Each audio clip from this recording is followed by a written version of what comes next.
Bismillahirrahmanirrahim. Assalamualaikum warahmatullahi wabarakatuh.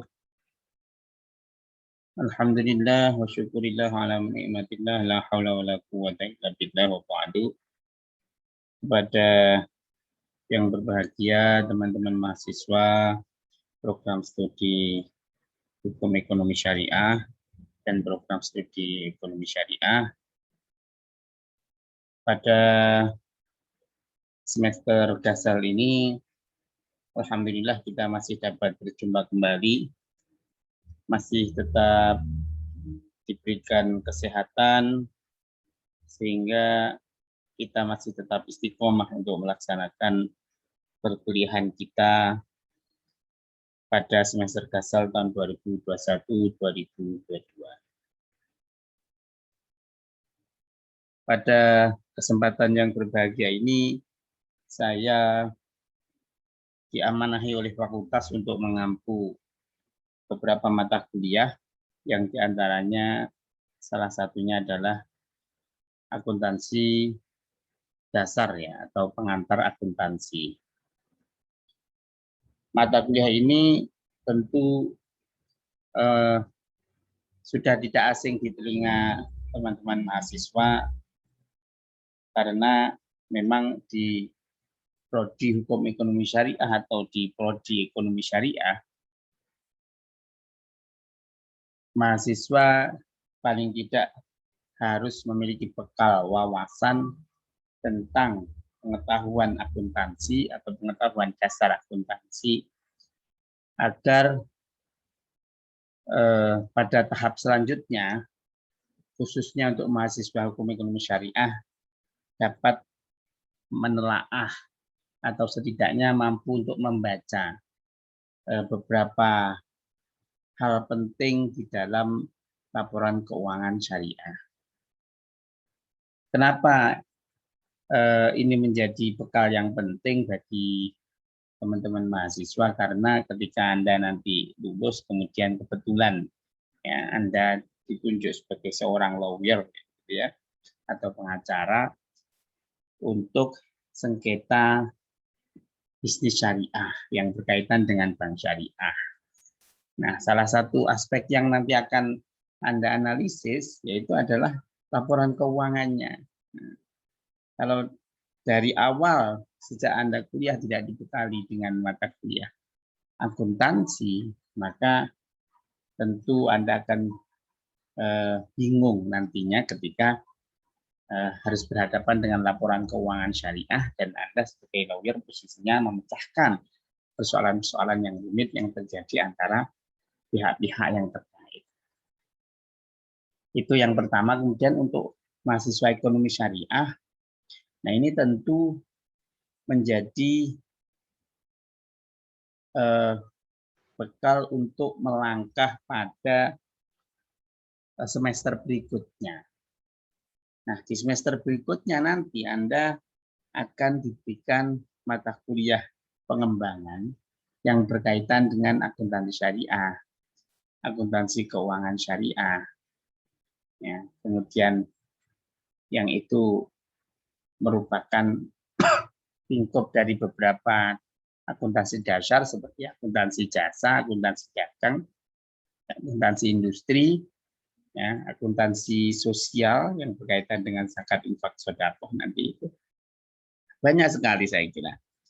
Jadi bekal-bekal yang bersifat mendasar yang harus Anda pelajari terlebih dahulu sebelum Anda nanti mempelajari beberapa mata kuliah pengembangan. Nah, maka dari itu marilah kita bersama-sama ya tetap bersemangat, ya tetap antusias di dalam mengikuti pembelajaran ini supaya apa yang kita pelajari nanti benar-benar membekas di benak kita. Dan tentunya ke depan mata kuliah ini juga bermanfaat, ya, harapan kita bersama bagi khususnya Anda dan masyarakat pada umumnya. Baik, pada kesempatan kali ini sesungguhnya saya ingin bertemu atau bertatap muka pada pertemuan pertama ini dengan teman-teman mahasiswa, karena ini ada beberapa hal ya, ada beberapa acara yang tidak bisa saya tinggalkan. Ini berkaitan dengan tugas yang kemudian tugas itu harus selesai dalam 1 minggu ke depan. Nah, maka untuk pertemuan pertama ini terpaksa saya buat daring ya. Nah, ini kenapa daring? Karena ya daripada saya meninggalkan kuliah atau materi, kemudian waktu Anda terbuang untuk pertemuan pertama ini, ya saya kira dengan saya menyampaikan 1-2 hal, ini akan lebih bermanfaat daripada kelas kosong ya. Baik, selanjutnya ya insya Allah nanti setelah ini minggu berikutnya saya akan masuk seperti sedia kala. Nah, untuk pertemuan pertama ini saya akan memberikan sedikit wawasan ya tentang sesungguhnya apa itu akuntansi, gitu ya. Nah, ada beberapa definisi sesungguhnya yang itu diuraikan oleh para tokoh-tokoh atau ahli-ahli di bidang akuntansi. Ya. Definisi itu sangat luas dan masing-masing ahli memberikan definisi yang berbeda-beda karena melihat konteks ya, kegunaan akuntansi itu sendiri. Dan kegunaannya pun juga banyak sekali di berbagai sektor akuntansi itu selalu digunakan. Bahkan untuk usaha-usaha yang bersifat non-profit ya, seperti lembaga pemerintahan itu pun juga digunakan.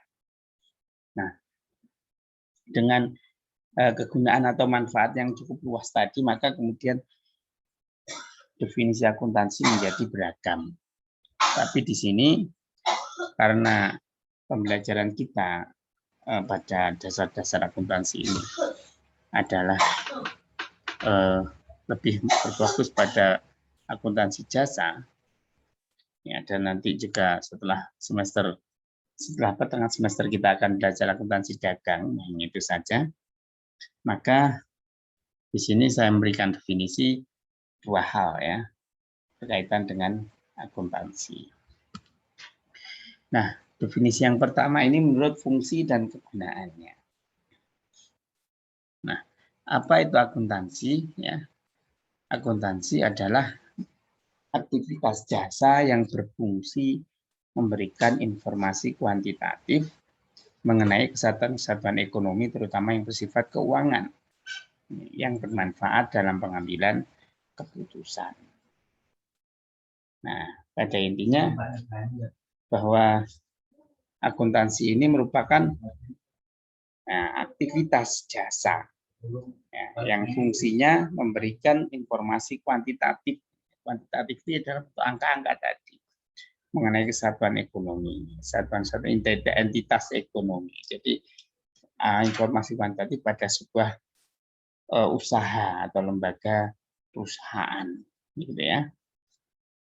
Nah, yang tentunya lembaga perusahaan itu dilihat dari sisi finansialnya ya atau keuangannya, ya siklus keuangannya.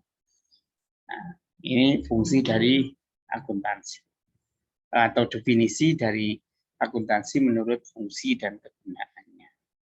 Nah, berbeda dengan definisi akuntansi menurut kegiatannya, yaitu kalau menurut kegiatannya adalah akuntansi lebih identik dengan seni mencatat, mengklasifikasi, mengikhtisar, ya, atau meringkas transaksi-transaksi atau kejadian yang sekurang-kurangnya atau sebagian bersifat keuangan. Nah, jadi kegiatan-kegiatan itu atau kejadian-kejadian yang bersifat pada transaksional yang dilakukan oleh suatu perusahaan. Jadi identik dengan itu. Ya. Nah, maka dari pencatatan itu kemudian diinterpretasikan hasil-hasilnya. Apa makna dari pencatatan itu? Bagaimana kesimpulannya? Nah, itu definisi akuntansi menurut kegiatannya. Nah, selanjutnya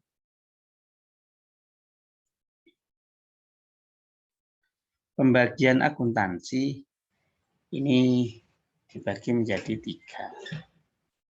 Nah, sebenarnya ada banyak pembagian, tapi saya sederhanakan menjadi 3. Yang pertama adalah akuntansi manajemen, yang kedua akuntansi keuangan, dan yang ketiga akuntansi pemerintahan. Nah, akuntansi manajemen ini adalah cabang akuntansi yang menghasilkan laporan keuangan bagi pihak internal perusahaan atau manajemennya. Nah, jadi kegiatan mencatat keuangan itu hanya untuk kepentingan internal perusahaan atau pihak manajemen. Nah, sedangkan akuntansi keuangan ini adalah cabang akuntansi yang menghasilkan laporan keuangan bagi pihak eksternal. Nah, bagi pihak-pihak yang ada di luar perusahaan. Siapa itu? Yang jelas adalah investor. Ini yang pertama. Yang kedua, kreditur dari pihak perbankan mungkin. Yang ketiga, ya, dan badan pemeriksa pasar modal. Ini jadi atau masyarakat secara umum juga ya, yang mereka memang berkepentingan dengan perusahaan itu. Itu disebut akuntansi keuangan. Nah, yang ketiga ada akuntansi pemerintahan. Nah, ini apa? Ini adalah cabang akuntansi yang memproses transaksi-transaksi keuangan pemerintah yang menghasilkan laporan keuangan sebagai bentuk pertanggungjawaban pelaksanaan APBN kepada masyarakat melalui lembaga legislatif serta untuk kepentingan-kepentingan pihak yang terkait. Jadi yang ketiga ini khusus akuntansi non-profit, kalau boleh saya katakan ya. Jadi intinya mencatat transaksi keuangan yang bersumber dari APBN untuk kepentingan negara. Ya, jadi supaya negara lebih akuntabel, lebih terbuka, transparan anggarannya, itu semuanya diaudit ya, atau diperiksa atau dicatat melalui akuntansi pemerintahan. Baik, selanjutnya, nah, siklus akuntansi. Nah, sesungguhnya kita belajar akuntansi itu ya hanya berputar-putar pada hal-hal berikut ini. Nah, jadi kegiatan akuntansi ya itu seperti ini. Pertama ya, mencatat bukti. Jadi nota-nota, faktur gitu ya. Macam-macam bentuknya. Ya, itu dicatat. Nah, dicatat di dalam sebuah kolom-kolom yang berisi tentang keterangan-keterangan dari sumber datanya atau notanya itu atau fakturnya. Nah, setelah dicatat, kemudian dijurnalkan. Nah, nanti apa itu jurnal kita akan pelajari di dalamnya. Jadi nanti diteruskan dari pencatatan itu ke dalam jurnal. Nah, ada jurnal transaksi di sini. Nah, nanti setelah itu yang ketiga diposting. Ya, diposting itu dimasukkan ke dalam kolom-kolom yang berdasarkan pos-posnya. Setiap pos ini memiliki penamaan tersendiri. Nah, dan jumlah pos ini banyak sekali.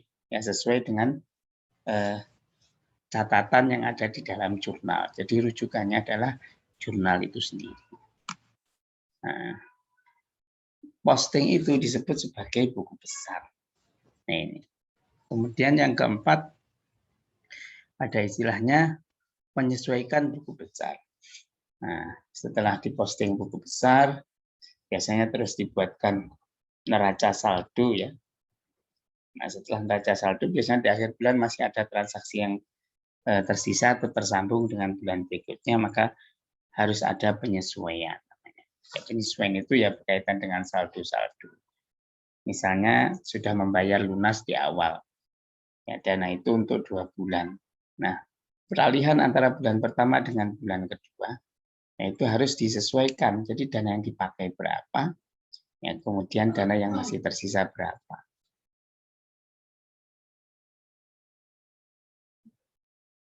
Nah, setelah itu menyusun neraca saldo, ya, dan setelah itu baru kita menyusun laporan keuangan dengan dan menutup buku besar.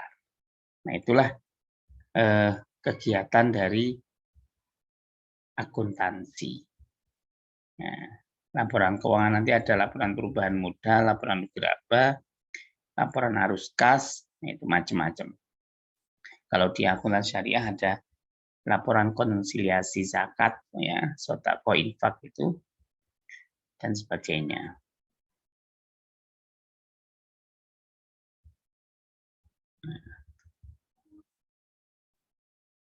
Oke, ini kita lewati. Nah, sekarang ada satu konsep yang perlu kita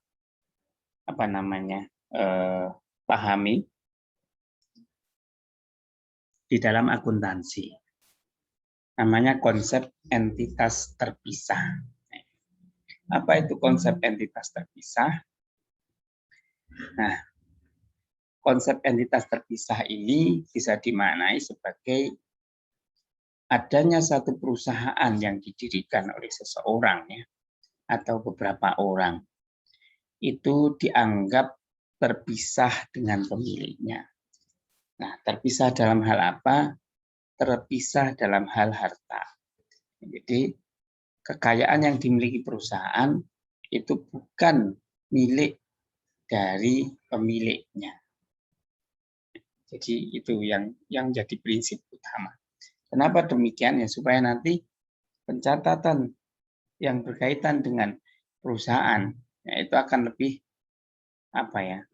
bisa terjaga validitasnya, tidak tercampur dengan harta milik pribadi. Jadi analisisnya nanti ketika berapa modal yang dimiliki saat ini, kemudian dengan perjalanan usaha, berapa pengembangan modalnya, berapa keuntungannya, atau bahkan mungkin utangnya dan sebagainya. Nah, itu akan bisa terbaca dengan baik. Nah, kalau tidak terpisah ya akan sulit ya, dibaca. Maka kemudian perusahaan itu dianggap harus terpisah dengan si pemiliknya atau kekayaan dari keduanya yang tidak boleh dicampur. Nah, meskipun usaha itu usaha kecil.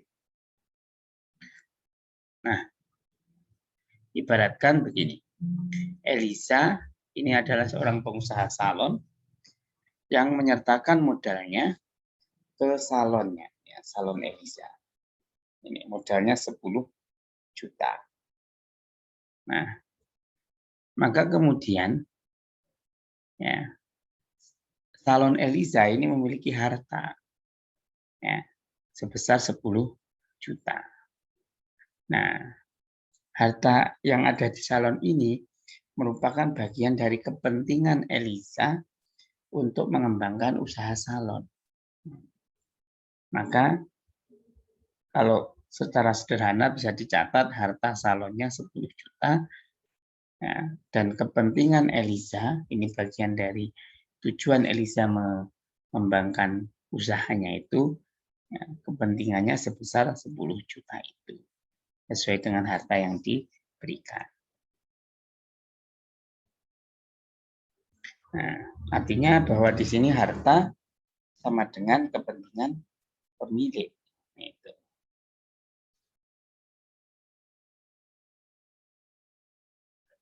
Nah, ini ada lagi. Nah, seperti tadi, ya, Elisa punya modal.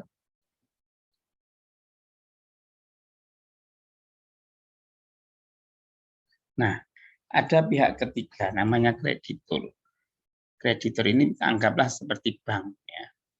Nah, kreditur juga punya kepentingan menyertakan modalnya pada salon Elisa. Nah, maka harta ya, sama dengan kreditur plus kepentingan pemilik. Nah, 11 juta, 1 juta, 10 juta. Nah, inilah konsep entitas terpisah. Di sini ada pemisahan, garis pemisah. Elisa, ya berapapun uang yang dimiliki, ketika salonnya ini dititipkan sejumlah modal 11 juta ini, maka ini tidak boleh tercampur dengan harta milik pribadi Elisa. Ini konsep entitas terpisah. Oke, saya kira sampai di situ penjelasan saya untuk pertemuan pertama.